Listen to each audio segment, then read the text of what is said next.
What's up, everybody? JP here, and this is going to be a video response to Justin, or Rhine1988. Awesome.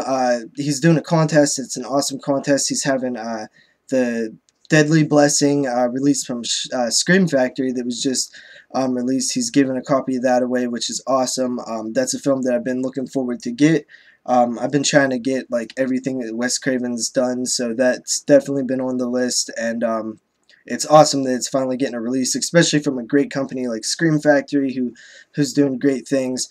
And even if I don't win this contest, I'm still picking that film up along with pretty much every other Scream Factory release. I'm pretty sure I'm going to get them all eventually. But yeah, so Rhine1988, if you don't know him, which I would be surprised, I'll definitely have the link below. Show some support.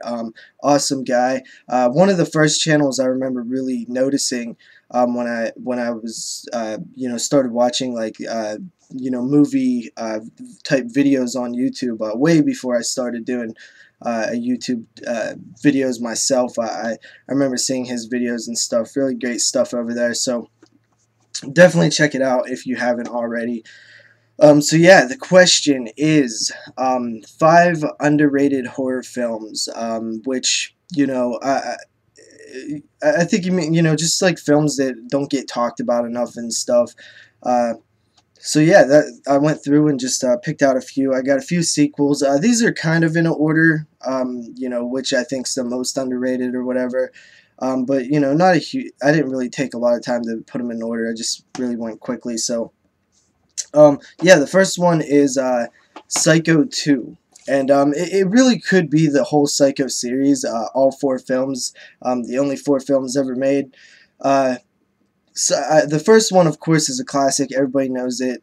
But the second one and the third one, I don't really hear a lot of talk about. I don't really hear, the Psycho series mentioned within, the Elm Streets or the Friday the 13th or the Halloweens, or even the Chainsaws and probably even the Hellraisers. I hear mentioned more than the Psycho series, which to me, it's right up there with those. I think it's a very solid series. It's possible that it doesn't have as many films. That's maybe why it doesn't get talked about as much, but I think all 4 films are good films, and especially Psycho 2 and 3. I think they're great follow-ups, especially Psycho 2, which was filmed so much later, so far down the road from the original that it's crazy how well it works as a direct sequel, and that's great. That's really hard to pull off. You don't see it done a lot, so they definitely did a great job blending, crossing over from the original Psycho to Psycho 2. It worked great, and yeah, Psycho, the whole series, it's a great series. I love the Norman Bates character.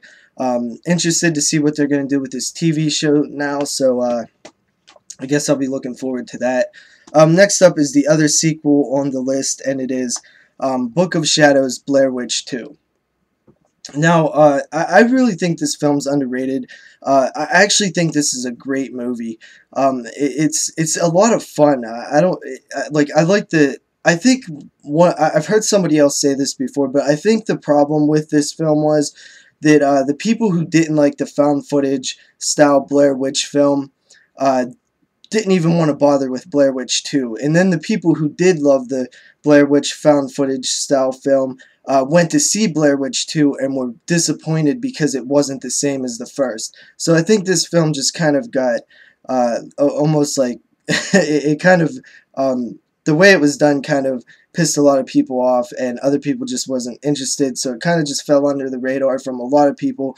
And there's problems with this movie, but I really have always liked Blair Witch 2. I think it's a cool. I just like the whole setting, and like the characters are cool. It's a cool story too, and it's pretty creepy. There's some moments in it, and it's a lot of fun. It works really well as a fun, end of the '90s, 2000 horror film or whatever, and I definitely enjoyed Blair Witch 2. The next one is a Wes Craven film, and it is The People Under the Stairs. You hear everybody talk about Scream, Elm Street, even Hills Have Eyes and Last House on the Left. But a lot of people kind of skip over the people under the stairs, and I've always been a huge fan of this ever since I think first seeing it like back during like when Monster Division was on. I think that this was one of the first time I seen it was on there. It always creeped me out as a kid. It was just the parents were so weird and just crazy, and definitely made me think as a kid about getting stolen, and it made me afraid of strangers a little bit. So it's kind of a dark story, but it kind of has some great comedy, to lighten the mood a bit. And this film could have been maybe a little bit more depressing if they took it any more darker. So I think it's a nice blend of like comedy and not like straight up comedy, but there's funny moments and stuff, like some dark humor and stuff. But yeah, it's a great film. I love People Under the Stairs. I think it's definitely doesn't get talked about enough. So next up we have the House films, which mainly just House 1, but House 2 is great too. I really don't hear a lot of people talk about House, and it's definitely a cool, fun movie. Once again, it kind of has that dark comedy, kind of in the film too.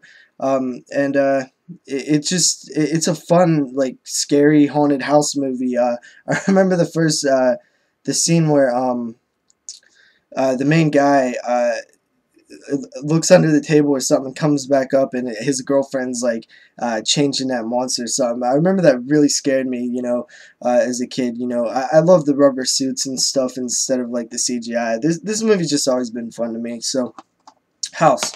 And the next one probably shouldn't be a surprise to people who have followed my channel. I talk about this film a lot, and it is Pumpkinhead.